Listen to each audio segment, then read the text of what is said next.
Vamos hoje dar continuidade no estudo de Filipenses, a partir do capítulo 2.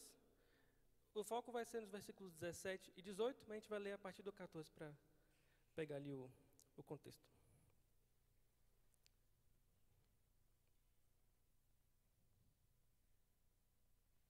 Só abrir aqui.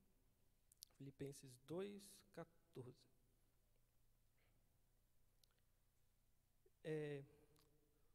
Então, até aqui, Paulo já tinha elogiado os irmãos filipenses pela conduta deles e também tinha contado sobre a situação em que ele estava, sobre a prisão domiciliar na qual ele estava. Ele tinha também, até aqui, já encorajado esses irmãos filipenses a viverem em união e humildade e também a olharem para Cristo como exemplo de se rebaixar para servir o outro, servir o seu irmão. E dessa forma, como eles também deveriam continuar agindo na vida cotidiana. Então, vamos ler o texto a partir do verso 14. Eu vou ler na NVI, tá? Se alguém tiver com o celular, quiser mudar a versão, é a NVI. Façam tudo sem queixas nem discussões, para que venham a tornar-se puros e irrepreensíveis, filhos de Deus, inculpáveis no meio de uma geração corrompida e depravada, na qual vocês brilham como estrelas no universo, retendo firmemente a palavra da vida. Assim, no dia de Cristo, eu me orgulharei de não ter corrido nem me esforçado inutilmente. Contudo, mesmo que eu esteja sendo derramado como oferta de bebida sobre o serviço que provém da fé que vocês têm, o sacrifício que oferecem a Deus, estou alegre e me regozijo com todos vocês. Estejam vocês também alegres e regozijem-se comigo. Então, vocês irmãos já passaram por aquela situação que você vai conversar com um amigo crente, aí você pergunta, ei, como é que tá? Aí ele fala, não, então, ainda estou com aquele problema de saúde, estou aqui com dor de dente, meu filho está com aquele problema, a gente está tratando também, aquela situação no trabalho não está muito legal, eu estou pensando que talvez eu não passe do mês que vem, e também tem aquele meu tio que está brigando com a família toda, está maior confusão, bom, mas fora isso está tudo bem, está tudo legal, graças a Deus, e não esquece, meu irmão, que semana que vem é meu aniversário, e a gente vai fazer um churrasquinho, beleza? Aparece lá. E aí você vê, você pergunta isso para o seu irmão, ele fala esse monte de coisa, e aí você vê ele sorrindo para você, e você vê que não é um sorriso, aquele sorriso amarelo, assim, disfarçado, mas é um sorriso de verdade, ele realmente está, apesar dessas dificuldades, é um sorriso assim meio difícil, mas você vê que é um sorriso real, ele está alegre de estar conversando com você ali, e apesar de tudo, ele não está murmurando contra o Senhor. Então, é mais ou menos isso que Paulo está relatando aqui, num sentido assim, parecido. Então, ele vinha falando ali, hajam dessa forma, e aí ele fala, né, o texto em si. Contudo, mesmo que eu esteja sendo derramado como oferta de bebida sobre o serviço que provém da fé que vocês têm, o sacrifício, isto é, o sacrifício que vocês oferecem a Deus, eu estou alegre e me regozijo com todos vocês. Então, nesse texto aqui, essa oferta de bebida que ele está falando, em algumas versões está como libação, é uma referência que Paulo está fazendo ao sacrifício que era feito no templo, que Deus ordenou lá com Moisés já, que era o sacrifício que era feito diariamente, o sacrifício que tinha que ser feito todos os dias, ali, regularmente, de manhãzinha e de tardezinha. Os sacerdotes tinham que sacrificar um cordeiro de 1 ano e também uns 3 litros de farinha com 1 litro de azeite e também tinham que derramar 1 litro de vinho ali no sacrifício. Essa não era uma oferta específica daquelas que eram para expiar pecados e nem eram aquelas que o povo podia levar voluntariamente para agradecer a Deus por alguma bênção e tal. Mas essas ofertas eram ordenações do Senhor mesmo ali para ser feitas todos os dias, independente de qualquer coisa. Então, é com essa figura em mente, desse sacrifício, que Paulo faz essa comparação leve. Ele compara esse serviço que provém da fé dos filipenses, essa fé ativa e operante que eles deveriam ter, e de fato estavam tendo, com essa metade sólida do sacrifício. E comparar a si mesmo, nessa situação em que ele estava, de sofrimento, de impedido de pregar o evangelho livremente, né, que ele estava preso ali. Ele compara a situação dele como essa outra metade do sacrifício, essa parte líquida, digamos, que era a parte do vinho, a parte que era derramada ali. E então conjuntamente os irmãos de Filipos, com a vida deles e a conduta deles, e Paulo lá preso, eles juntos eram essa oferta que era agradável a Deus, essa oferta que era oferecida diariamente. E aí por isso que Paulo chama eles a se alegrarem com ele, apesar dessa situação toda. E aí no verso 18 ele fala: estejam vocês também alegres e regozijem-se comigo. E aí mais uma vez é Paulo enfatizando como essa alegria dos cristãos deve ser mútua. Então, eles estavam lá vivendo a vida deles, e Paulo se alegrava com eles, e mesmo Paulo estando preso, por se alegrar com eles, eles deveriam se alegrar com Paulo, porque é uma via de mão dupla, essa alegria que Deus dá.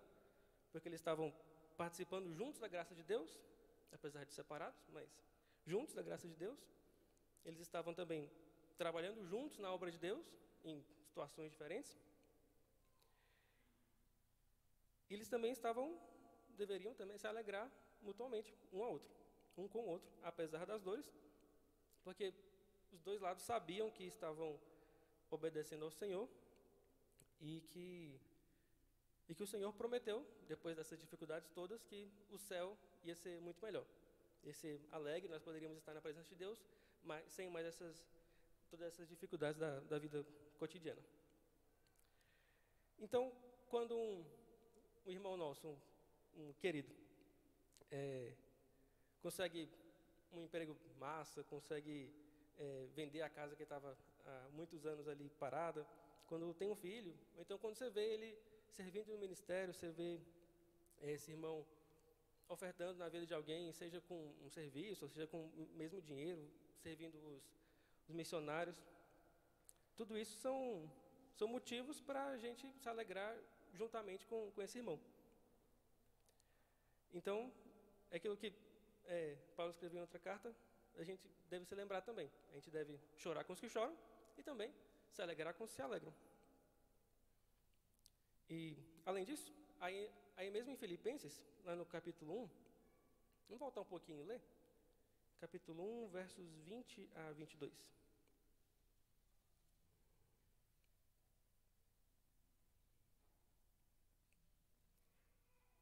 Filipenses 1, 20. Aguardo ansiosamente e espero que em nada serei envergonhado. Ao contrário, com toda a determinação de sempre, também agora Cristo será engrandecido em meu corpo, quer pela vida, quer pela morte. Porque para mim viver é Cristo e o morrer é lucro. Caso continue vivendo no corpo, terei fruto do meu trabalho. E já não sei o que escolher. Aí ele fala que está dividido ali entre morrer e estar com Cristo ou ficar e continuar servindo os irmãos.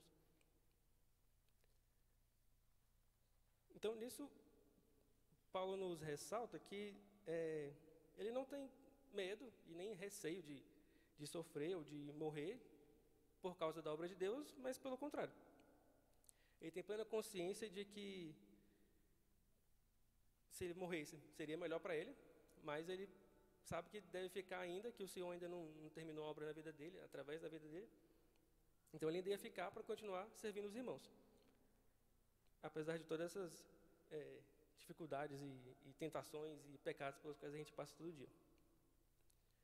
Então, de uma forma ou de outra, vivo ou morto, sofrendo mais ou sofrendo menos, a gente tem essa alegria na nossa vida de, primeiro, conhecer a Deus, conhecer as verdades de Deus, e de obedecê-lo, saber que a gente está sendo fiel àquilo que Deus prometeu para a gente. E a gente ainda pode ver muitos, talvez não todos, mas muitos dos frutos que a gente colhe por essa... Não só a gente vê os nossos irmãos colhendo também por causa da nossa obediência. Claro, a gente sabe que muitas coisas a gente vai plantar e isso vai florescer muitos anos depois, que só Deus quem sabe, é Deus quem dá o crescimento, mas muitas vezes, muitas coisas a gente consegue ver, graças a Deus, e isso alimenta a nossa fé. Então, nós aprendemos então essas duas coisas com Paulo.